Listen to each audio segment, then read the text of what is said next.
Au début régnaient les ténèbres, et soudain le Big Bang a donné naissance à des éléments dont l'expansion est infinie, le temps, la matière et l'espace.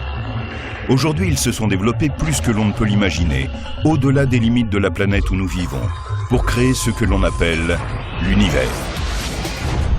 Vents solaires, rayons cosmiques et ultraviolets. Ces forces venues de l'espace ont une influence sur notre vie quotidienne. Pourtant, la plupart d'entre nous n'en connaissent même pas l'existence.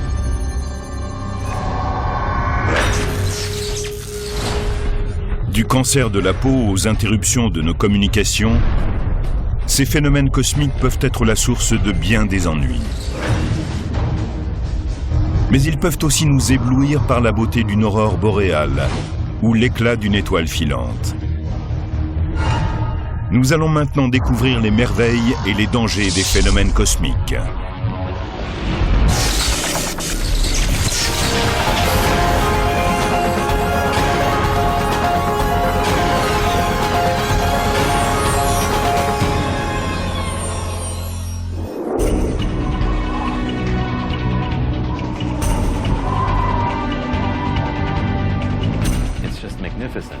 C'est magnifique, c'est plein de dynamisme, de mouvement. Ça change tout le temps. C'est ce qu'on peut voir de plus grand. C'est un spectacle magnifique. C'est complètement différent de tout ce que l'on connaît. C'est tellement fou de voir le ciel se comporter comme cela. Vous voyez ces lumières palpiter dans le ciel. Elles changent au fur et à mesure de façon magnifique. C'est vraiment une expérience extraordinaire. Tout le monde devrait voir, une fois dans sa vie, ce spectacle psychédélique, l'un des plus incroyables que la nature puisse nous offrir, une aurore boréale. Son nom vient d'Aurora, la déesse romaine de l'aube, et du mot latin borealis qui signifie vent du nord. Dans l'hémisphère sud, on l'appelle l'aurore australe, venue de Aurora australis. Bien avant d'éblouir les astronomes, les aurores ont fasciné les premiers hommes qui les aperçurent dans les régions polaires. Pour les Scandinaves, ce phénomène étonnant ne pouvait avoir qu'une origine extraordinaire. Ils pensaient qu'un renard géant, en balayant le ciel de sa queue, provoquait l'apparition de ces lumières septentrionales. J'aime cette explication, car elle n'est pas si loin de la vérité. L'aurore est un phénomène électrique. Or, quand un renard agite sa queue, il produit de l'électricité statique, ce qui fait apparaître des étincelles, un peu comme pour l'aurore. Et si on veut savoir comment elle naît vraiment, il faut commencer par observer le Soleil. Le Soleil n'est pas seulement une source de lumière, il nous fournit aussi de l'énergie, beaucoup d'énergie. Il émet un flux constant de particules chargées, les vents solaires. C'est une force cosmique, parfois intensifiée par une éjection de masse coronale. Les vents solaires peuvent produire des lueurs dans l'atmosphère à n'importe quel moment de l'année. Mais parfois, le Soleil connaît des embrasements fantastiques que l'on appelle des éruptions solaires ou éjections de masse coronale. Un énorme flux de particules chargées se dirige alors vers la Terre, un gros amas de particules. Et c'est ce qui crée ce phénomène lumineux qu'on appelle une aurore boréale. Les vents solaires se déplaçant à la vitesse de 1200 km par seconde, il leur faut 2 jours pour atteindre le champ magnétique de la Terre. En suivant le champ magnétique jusqu'au pôle, les particules chargées excitent les gaz présents dans l'atmosphère supérieure de la Terre et produisent ces lumières colorées qui forment les aurores. Quand les particules chargées croisent les couches supérieures de l'atmosphère, elles rencontrent d'abord des atomes d'oxygène qui provoquent une émission de lumière rouge et verte, qui sont les couleurs les plus courantes dans une aurore boréale. Plus bas, elles rencontrent de l'azote moléculaire. C'est ce qui donne un bord violet en bas du rideau vert lorsque l'aurore est particulièrement intense. Les particules chargées interagissent avec les gaz afin de produire ces couleurs brillantes. L'aurore fonctionne alors un peu comme une enseigne au néon. Pour fabriquer un néon, on prend un peu de gaz rare, on le met dans un tube à très basse pression, puis on le branche n'importe où, sur un courant de 3, 4 ou 15 000 volts. Cela ionise et excite le gaz et lui donne des couleurs caractéristiques.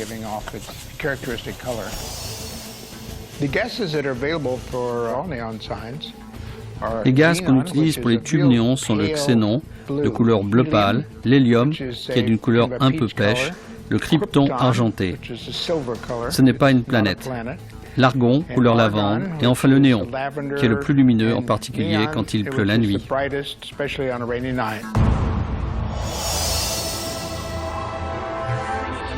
Les aurores sont mieux visibles la nuit, en particulier au cours de l'hiver, lorsque les nuits sont aussi longues qu'obscures dans les régions polaires. En fonction de l'activité solaire, les aurores peuvent durer de quelques minutes à plusieurs jours.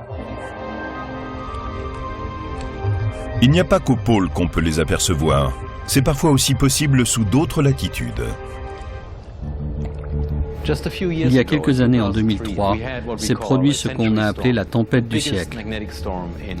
C'était la plus forte tempête magnétique en l'espace d'un siècle. Elle était accompagnée d'une superbe aurore. Elle a été vue par la population de Washington ainsi que celle du pourtour méditerranéen. L'une des plus célèbres parmi celles qui l'ont précédée s'était produite au milieu du 19e siècle et avait donné naissance à une aurore boréale visible depuis Hawaï et d'autres endroits du Pacifique Sud. Il s'agit de la plus grande qui ait jamais été enregistrée à notre connaissance. Les aurores sont visibles même au-delà de la Terre. Les vents solaires vont dans toutes les directions et atteignent des planètes plus lointaines. Jupiter et Saturne possèdent d'immenses champs magnétiques, plus importants que le nôtre, et qui créent des aurores particulièrement larges et intenses. Indépendamment de l'endroit d'où elles sont visibles, de leur durée ou de leur intensité, les aurores apparaissent généralement sous la forme de rideaux lumineux, dotés de plis ou de stries en perpétuel changement. Les techniques de prise de vue en accéléré accroissent la beauté et le mystère des aurores boréales. La forme de ces rideaux, leur mouvement interne, ces rayons, ces boucles, ces enroulements, ces spirales, tout cela fait l'objet de recherches approfondies. On ne comprend pas encore tout.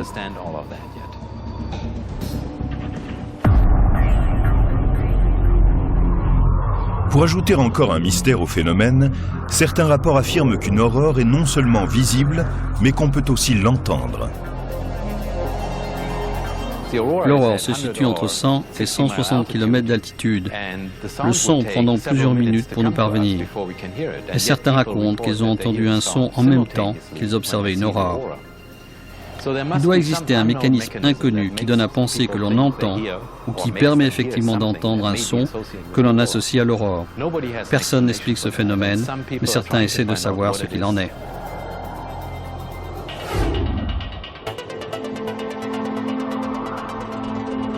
En elles-mêmes, les aurores ne constituent pas une menace pour les humains. Mais le développement de l'activité solaire associée aux aurores peut générer une puissance électrique d'1 million de mégawatts et nous causer d'autres problèmes, comme l'interruption de lignes électriques.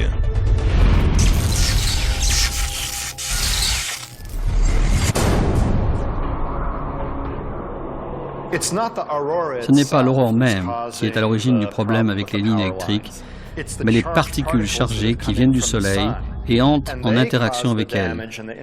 Il est important de faire cette distinction. Quand l'activité et le mouvement des particules chargées électriquement, qui donnent naissance aux aurores, augmentent, il se produit une interaction avec tout ce qui est associé à un champ électrique ou magnétique. Et ces particules chargées perturbent aussi bien les lignes électriques que les systèmes électroniques, les satellites ou les réseaux téléphoniques, tout ce qui a besoin pour fonctionner d'un champ électrique ou magnétique. À ce moment-là, votre appareil est coupé au moment où l'aurore se met en place. Des parasites à la radio, l'interruption passagère d'une émission de télévision, la coupure d'un appel téléphonique ou même des pannes générales, comme celle qui a frappé la ville de Québec en 1989, nous rappelle que notre place est bien modeste dans le système solaire.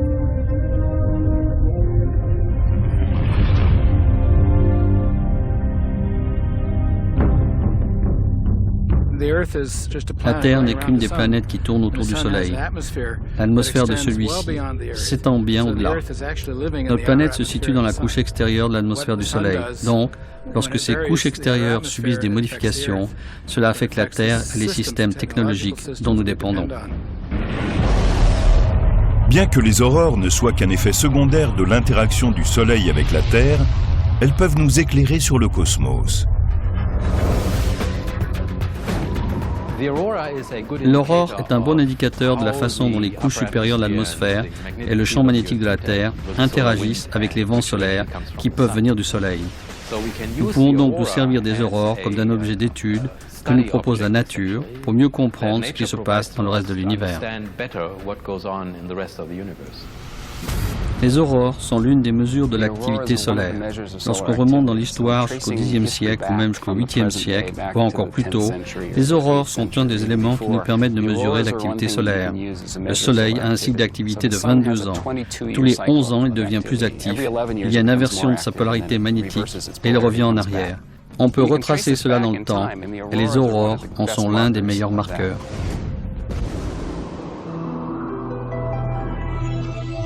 Les aurores sont généralement observées dans les régions polaires, mais d'autres phénomènes cosmiques éblouissants sont visibles de partout. Ce sont les étoiles filantes.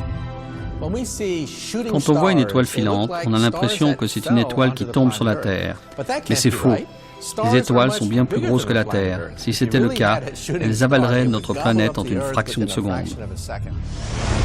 Alors, si ce n'est pas une étoile, de quoi s'agit-il ? Ce n'est qu'un petit caillou, comme un grain de sable, venu de l'espace qui traverse à toute vitesse notre atmosphère et qui se met à briller lorsqu'il entre en collision avec ses molécules et ses atomes. Cela n'a absolument rien à voir avec une étoile, absolument rien. Ces cailloux lumineux sont mieux connus sous le nom de météores. La plupart se détruisent dans l'atmosphère. Certains, s'ils sont assez gros, peuvent la traverser et arriver jusqu'à la Terre.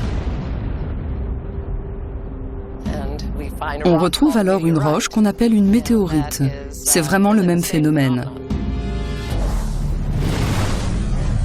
Les particules de pierre et de poussière qui composent les météorites sont des vestiges de la formation de notre système solaire. Ce sont essentiellement des débris éparpillés d'anciennes générations d'étoiles.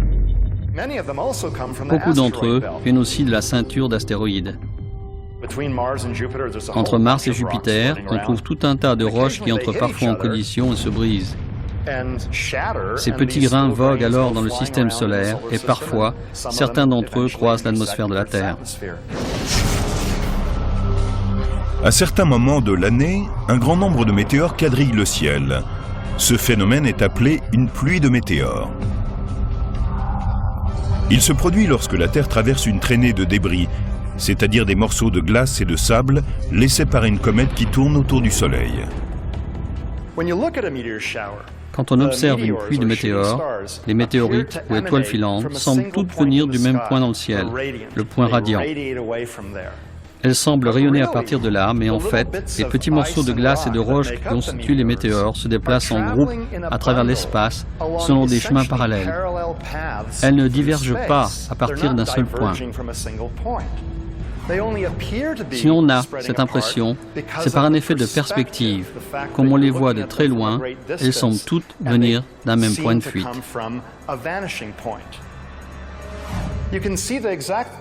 On peut voir la même chose dans ce couloir. Les murs sont parallèles, le plafond parallèle au plancher, les lignes d'intersection entre le plancher, les murs et le plafond sont parallèles, mais elles paraissent toutes converger vers le fond du couloir. Elles viennent d'un point de fuite lié à la perspective.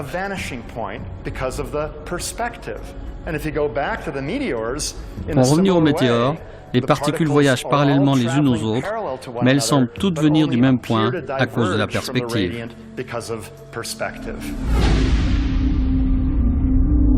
Les pluies de météores sont nommées selon la constellation d'où elles semblent émaner, bien qu'elles n'aient rien à voir avec celle-ci. La pluie de météorites des Léonides, appelée ainsi d'après la constellation du Lion, est l'une des plus brillantes qu'on ait jamais enregistrées. Selon plusieurs rapports, celle de 1833 comptait jusqu'à 200 000 météores par heure. Certains observateurs pensèrent alors que le monde touchait à sa fin.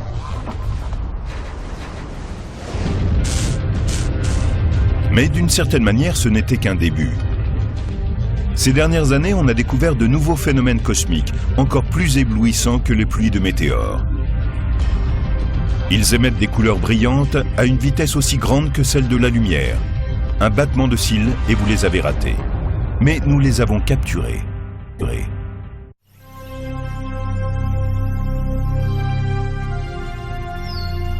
Quand on entend parler de rayons cosmiques, on pense aux films de science-fiction.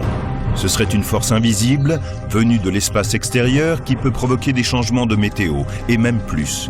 Mais les rayons cosmiques existent vraiment, même si le terme est inapproprié. Les rayons cosmiques sont des particules et non des rayons. À l'origine, on pensait qu'il s'agissait peut-être d'un phénomène lumineux, mais ce n'est pas le cas. Ils se composent des mêmes éléments que le Soleil, la Terre et tout ce qui constitue l'univers. N'importe quelle radiation venant de l'espace extérieur est un rayon cosmique. Elle peut avoir des tas d'origines très différentes, la principale étant le Soleil, qui accélère un grand nombre de particules chargées. Il y a aussi des étoiles, des galaxies, des trous noirs, des étoiles aux neutrons, etc.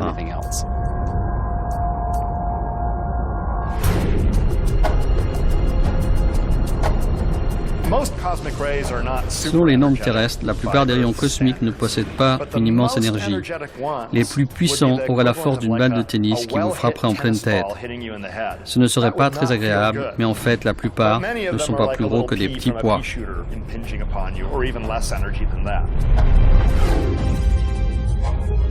L'atmosphère de la Terre nous protège de la plupart des rayons cosmiques. Mais les particules à haute énergie qui réussissent à pénétrer dans notre atmosphère sont assez puissantes pour avoir un impact sur tous les organismes vivants. Elles peuvent provoquer des mutations de l'ADN. En fait, c'est une des explications admises pour les dérapages génétiques que l'on rencontre parmi les espèces. Les chocs des rayons cosmiques provoquent de légers changements dans l'ADN, ce qui conduit à des variations dans les espèces animales. Certaines de ces mutations ont un effet positif sur l'évolution.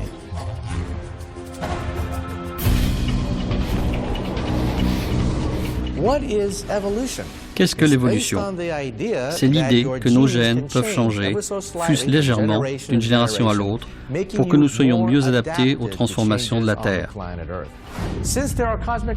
Étant donné que des rayons cosmiques nous traversent à tout moment, même à l'instant où nous parlons, cela signifie que nos gènes sont altérés chaque jour par l'impact de ces particules subatomiques. Autrement dit, si nous pouvons nous adapter au changement, c'est que les rayons cosmiques nous donnent une impulsion qui transforme notre capital génétique. Les rayons cosmiques peuvent également provoquer des mutations néfastes, qui sont à l'origine de cancers. La bonne nouvelle, c'est que même si des milliers de rayons cosmiques traversent notre corps à chaque seconde, ils sont si minuscules que la probabilité qu'ils puissent toucher notre ADN, ou provoquer une rupture du noyau et rendre cette cellule cancéreuse, est très faible.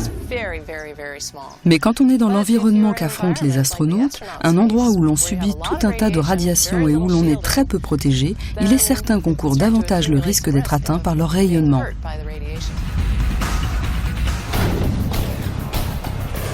Les passagers de vols transpolaires risquent davantage, eux aussi, d'être exposés à des radiations provoquées par les rayons cosmiques. En réalité, certains membres d'équipage de vols transatlantiques, les vols transpolaires, portent des petits compteurs de radiation. On déconseille également aux femmes enceintes de partir sur ces vols en tant qu'hôtesse de l'air ou pilote. On n'a pas encore démontré réellement l'effet produit, mais on reste très attentif au niveau de radiation.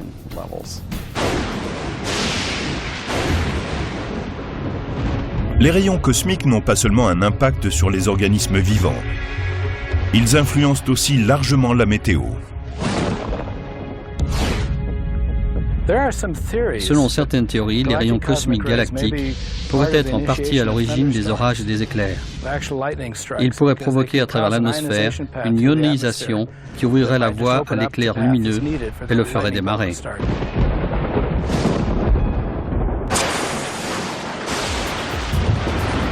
Nous avons tous vu des éclairs pendant un orage.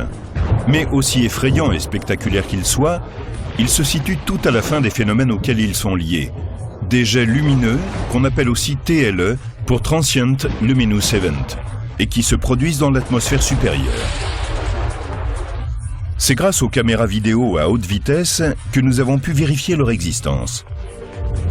L'un d'entre eux est le Farfadet ou Sprite. C'est un flash lumineux en forme de méduse qui se produit à 70 km environ au-dessus de la surface terrestre et ne dure que quelques millisecondes. Les farfadets, ou sprites, sont une décharge électrique qui peut s'élever jusqu'à 100 km d'altitude dans certains cas. Mais elle peut également descendre jusqu'à 50 km sous la surface de la Terre. Ils apparaissent par groupes de 2 ou 3 faisceaux électriques qui partent vers le haut et vers le bas et sont parfois entourés d'un halo rouge orangé produit par l'excitation des molécules d'azote dans l'atmosphère.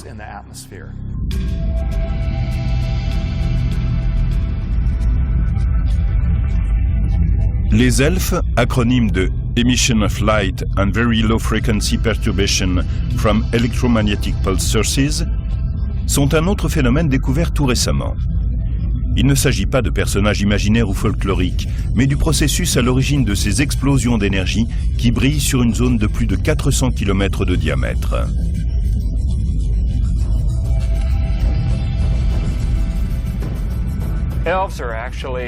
Les elfes sont des parents des sprites. La seule différence entre eux, c'est que les premiers sont encore plus brefs, si bien que le seul moyen d'en apercevoir un, c'est d'utiliser un appareil photo très sophistiqué. Et on ne pourra le capturer sans doute que par accident. Les elfes ne sont pas visibles à l'œil nu, car il s'agit d'une très brève explosion d'énergie.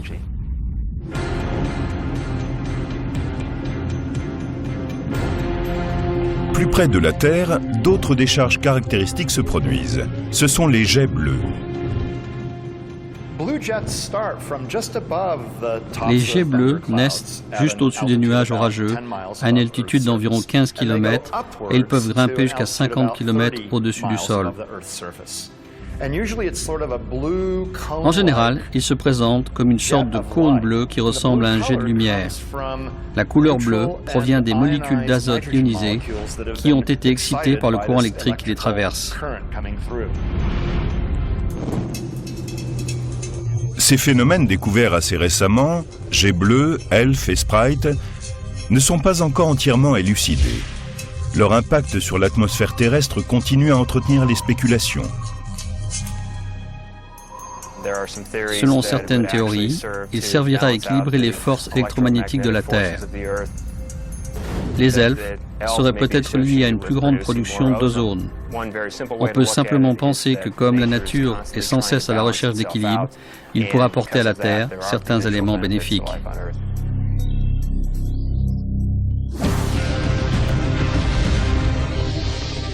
Les phénomènes cosmiques affectent non seulement la météo, mais aussi les plantes et les animaux.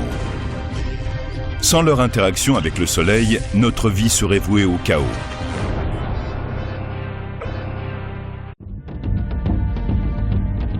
Le Soleil fonctionne comme un réveil cosmique qui régule nos vies. Nous mesurons nos journées en fonction du lever et du coucher du Soleil. C'est la même chose pour les plantes. La plus délicate des fleurs, comme le plus grand des arbres, est liée à cette force cosmique qui leur indique ce qu'ils doivent faire. Un bon exemple de ce phénomène est la floraison. Certaines plantes sont dites de jours courts ou nictépériodiques, d'autres de jours longs ou héméropériodiques. Les plantes de jours longs sentent l'allongement de la lumière solaire. Cela se produit au printemps. Les plantes de jour court sentent la réduction de la lumière solaire pendant l'hiver. Les chrysanthèmes, par exemple, sont des plantes de jour court. Elles fleurissent à l'automne. Les pétunias ou les soucis sont des plantes de jour long et fleurissent quand ceux-ci s'allongent. Tout cela est dû au mécanisme et aux éléments chimiques de la plante qui lui permettent de détecter la durée de la présence du soleil. Dire aux plantes quand elles doivent fleurir n'est qu'un des rôles que le soleil joue auprès d'elles. Le déclenchement de la photosynthèse en est un autre. Sans cette influence cosmique, les plantes périraient, et nous aussi.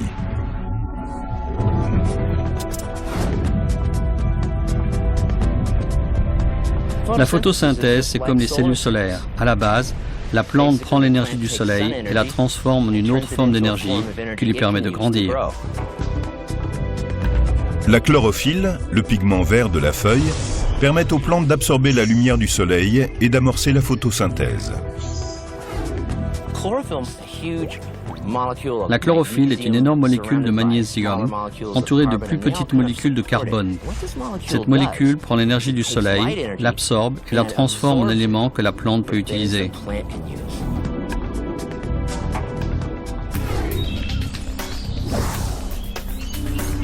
La photosynthèse déclenche un processus complexe qui amène les plantes à combiner du dioxyde de carbone et de l'eau pour fabriquer du sucre. Celui-ci est utilisé à son tour pour fabriquer de l'amidon, des graisses et des protéines, la nourriture que nous mangeons.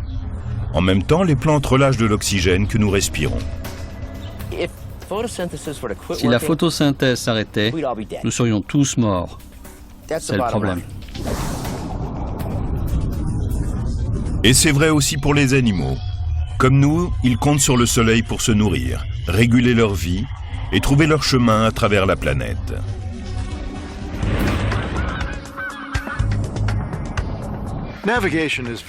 La navigation est un phénomène très répandu dans le monde animal. Le saumon sait trouver le chemin qui le ramènera au banc de sable où il est sorti de l'œuf. Il y a aussi des grandes migrations de caribous ou en Afrique d'animaux herbivores. Certains insectes migrent aussi.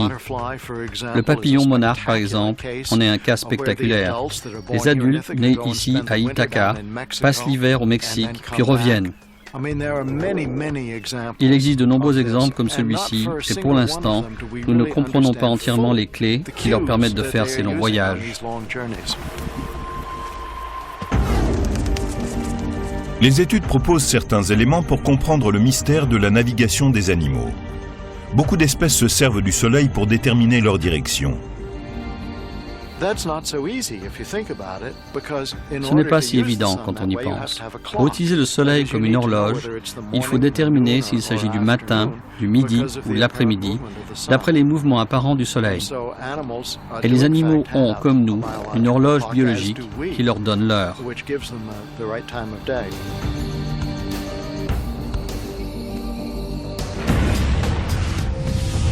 Quand les conditions météorologiques obscurcissent le soleil, certains animaux se tournent vers le champ magnétique de la Terre. C'est une force qui prend naissance dans le noyau en fusion de la planète. Elle ne fournit pas seulement des indices sur la direction, mais aussi sur la position. Chaque endroit de la Terre a une identité magnétique unique. Un animal suffisamment sensible est capable d'utiliser le champ magnétique de la Terre pour comprendre où il est par rapport à chez lui. Il se fie aux différences entre les champs magnétiques.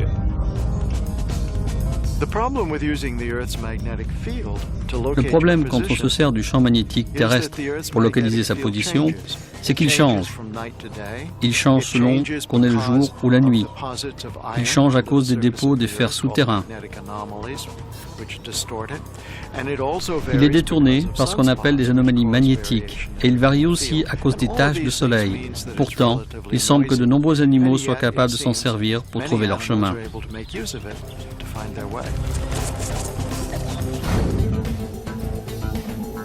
Ce lâcher de pigeons voyageurs à l'entraînement montre comment les animaux utilisent le soleil et le champ magnétique terrestre pour retrouver leur chemin. On domestique depuis longtemps les pigeons voyageurs en raison de leur habileté à trouver le chemin du retour. Ils ont été élevés depuis des générations pour devenir les champions du monde des pigeons. Ils peuvent parcourir de très longues distances.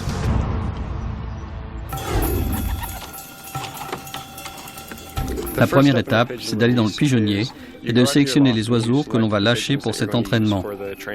On s'assure que les pigeons sont en bonne condition physique, que leurs plumes sont en parfaite condition, et il faut aussi qu'ils aient l'air d'avoir envie de voler.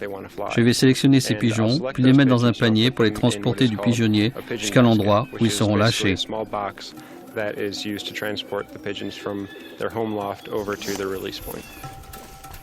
L'étape suivante, c'est le lâcher lui-même. On arrive dans un champ sans aucun arbre alentour, un espace complètement ouvert, on ouvre la boîte et on laisse les pigeons s'envoler.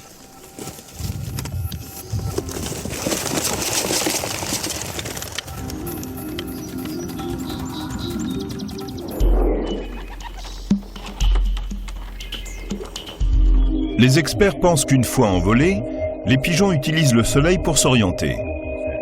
Ensuite, ils se dirigent vers leur pigeonnier en utilisant probablement leur odorat ainsi que le champ magnétique terrestre.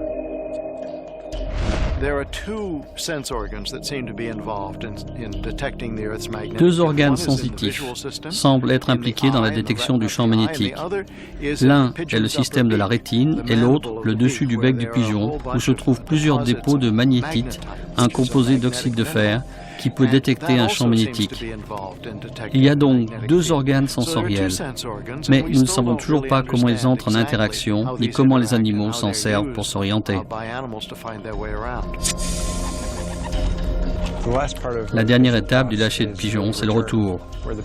Les oiseaux reviennent au pigeonnier, se posent et rentrent à l'intérieur.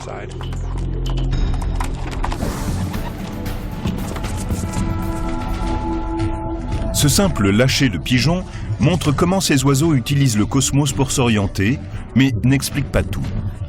C'est un mystère qui ne sera peut-être jamais entièrement résolu.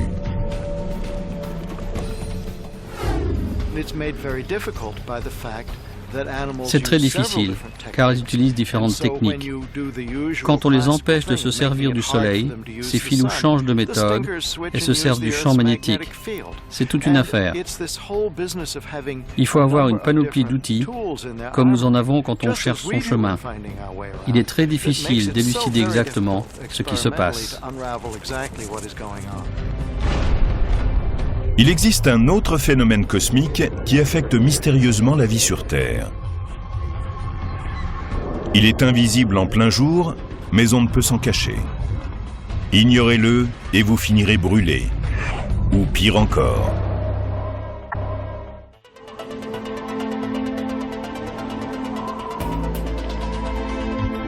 C'est lui qui nous fait bronzer comme nous le désirons et qui nous donne apparemment l'air sain. Mais ce bronzage pénètre profondément sous la peau. Il est la réaction la plus courante aux UV ou ultraviolets venus du soleil et potentiellement mortels. Les ultraviolets constituent cette partie du spectre que nous ne pouvons voir à l'œil nu. Ils sont nombreux autour de nous. Le soleil nous en envoie en permanence. Ensuite, de même qu'il y a plusieurs couleurs dans le spectre visible, les ultraviolets ont différentes couleurs selon leur longueur d'onde. Nous les divisons en trois bandes différentes, A, B et C. Les ultraviolets C sont presque entièrement bloqués par la couche d'ozone. Les ultraviolets B traversent un peu plus et les ultraviolets A passent pour la plupart car ils sont les plus proches de la lumière visible. Les UVA provoquent le vieillissement et le cancer de la peau. Les UVB provoquent les coups de soleil. Donc les UVB sont à l'origine des coups de soleil et les UVA des taches de rousseur.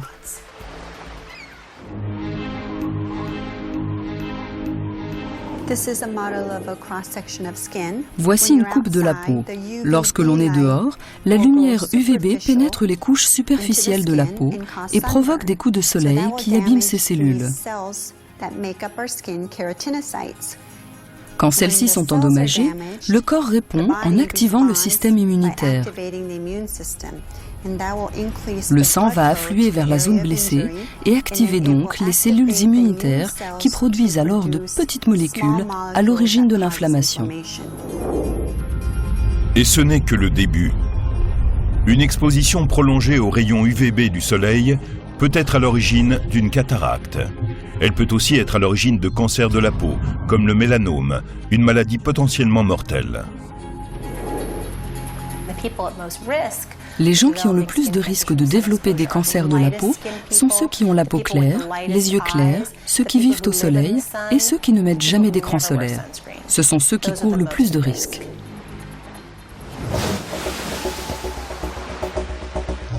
L'exposition aux UVB a également un bon côté, la production de vitamine D.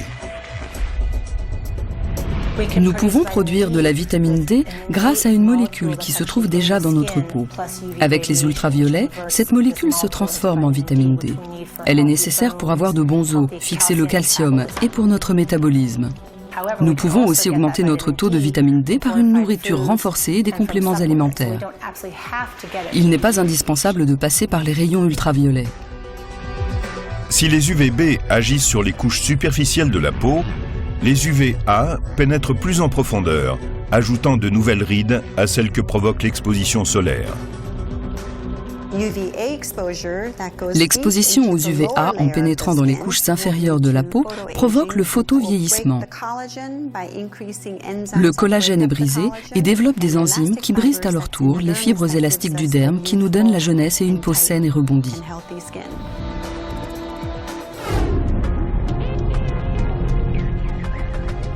Les cabines de bronzage tentent de recréer artificiellement les rayons du soleil. Mais en réalité, c'est pire que de s'allonger sous l'astre réel, qui se trouve à plus de 150 millions de kilomètres. Les industriels des cabines UV vous font croire que celles-ci sont moins dangereuses et que cette forme de bronzage est moins néfaste car progressive. Mais en réalité, c'est le contraire. Les cabines UV sont bien pires pour la peau. La raison, c'est que les ampoules qui sont à l'intérieur sont composées à 90% d'UVA et que ce sont les rayons du vieillissement et du cancer de la peau. Les adeptes de ces méthodes développeront donc des cancers 20 ou 30 ans plus tard. C'est un fait avéré. Bronzer dans un institut de bronzage augmente les risques de cancer de la peau.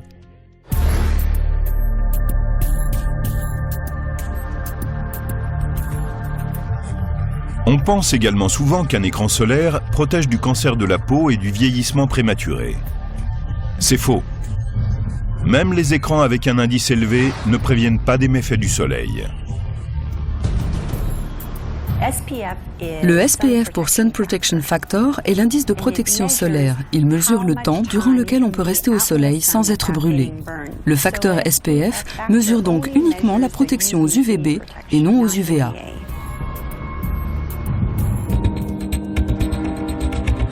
Les écrans solaires les plus efficaces fournissent une protection contre les UVB et les UVA, mais même en étant appliqués régulièrement, ces écrans n'offrent aucune garantie contre le cancer de la peau, qui ne peut qu'être de plus en plus fréquent, étant donné la diminution de la couche d'ozone. L'ozone forme au-dessus de nous une sorte de couverture qui absorbe une bonne partie des radiations. Ce qui se passe quand la couche d'ozone diminue, c'est qu'on se retrouve avec davantage encore de rayons UVB. Et ça, c'est mauvais. Cela peut provoquer de gros dégâts sur la peau. Il est intéressant de noter qu'il y a 2 milliards d'années, avant que la Terre ait une atmosphère riche en oxygène, il n'y avait pas de couche d'ozone et la vie n'existait pas sur Terre. Elle ne pouvait se propager que sous l'océan, là où elle est protégée par l'eau des ultraviolets.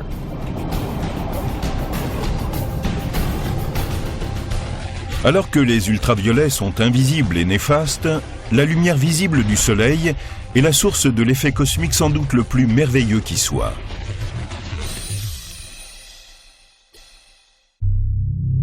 Le Soleil joue un rôle majeur dans l'un des plus incroyables spectacles lumineux qu'il nous soit donné de voir. Les arcs-en-ciel. Les arcs-en-ciel se forment lorsque le Soleil, que nous appelons la lumière blanche, traverse des gouttelettes sphériques, comme le sont généralement les gouttes de pluie. La lumière se disperse alors en un arc-de-ciel de couleur, parce qu'elle se courbe en fonction de la couleur de la longueur d'onde. Le rouge est à une des extrémités à cause de sa grande longueur d'onde. Le bleu est à l'autre bout car il possède une courte longueur d'onde. Bien sûr, il y a d'autres couleurs, d'autres longueurs d'onde qui sont réfractées selon différents angles. C'est pour cela que l'on trouve ce spectre de lumière. Le changement de longueur d'onde est ininterrompu de la plus courte à la plus grande. On peut créer un phénomène analogue à celui de l'arc-en-ciel avec un prisme.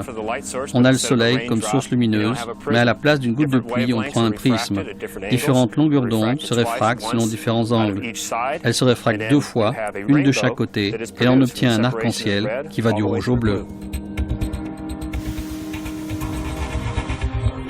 Les différentes longueurs d'onde de lumière réfractées sous différents angles expliquent pourquoi les couleurs apparaissent dans cet ordre-là en formant un arc.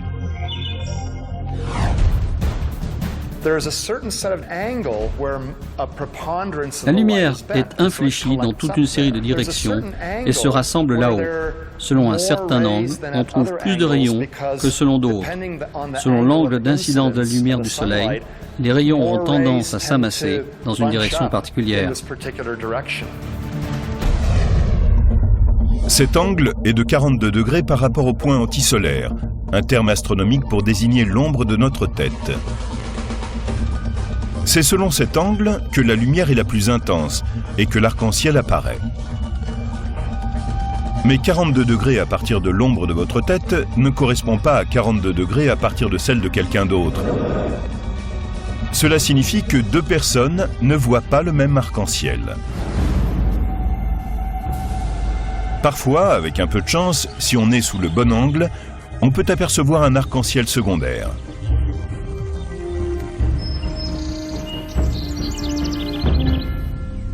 Ce qui se passe à l'intérieur d'une goutte d'eau, là où se situe la diffraction, c'est que parfois, elle ne rebondit pas qu'une seule fois, mais une seconde fois sous un angle différent, plus important. Un angle de 51 degrés pour être exact. Ce second arc-en-ciel sera plus pâle, car une plus grande partie de la lumière s'est échappée lors du premier rebond. Ce qui est intéressant dans le deuxième arc-en-ciel, c'est qu'il se présente dans l'ordre opposé. Le rouge prend la place du bleu. Qu'il soit simple ou double, un arc-en-ciel n'apparaît qu'à un point fixe du ciel. Son apparition dépend de l'endroit où est placé celui qui l'observe et de la position du soleil. Dans cette lumière, un arc-en-ciel peut être considéré comme une illusion d'optique. D'une certaine manière, un arc-en-ciel est une illusion. On ne peut aller vers un arc-en-ciel, le toucher ou l'attraper.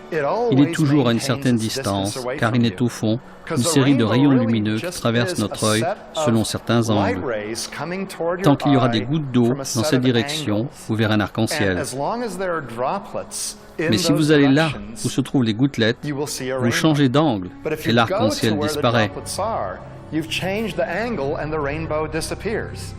C'est en ce sens qu'il ne s'agit que d'une illusion.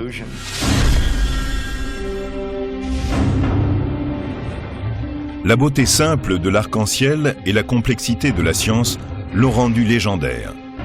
Les anciens Grecs le considéraient comme un chemin entre les dieux et la terre.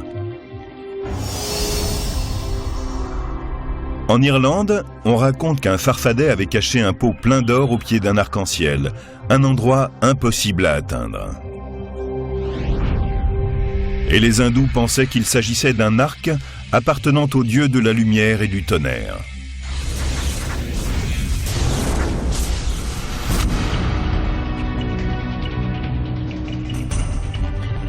La beauté d'un arc-en-ciel, la complexité de la photosynthèse, l'impact des rayons ultraviolets, l'excitation d'une aurore, tous ces phénomènes cosmiques mettent en lumière la relation que nous entretenons avec l'univers. Nous sommes tous sauf des spectateurs passifs devant les phénomènes que nous observons entre la Terre et l'espace. La vie sur Terre a évolué dans cet environnement de rayons cosmiques, d'aurores et de lumière. Et tous les types de phénomènes que nous voyons ne sont qu'une partie de l'environnement dans lequel nous évoluons. Ils font partie de nous, comme nous faisons partie d'eux.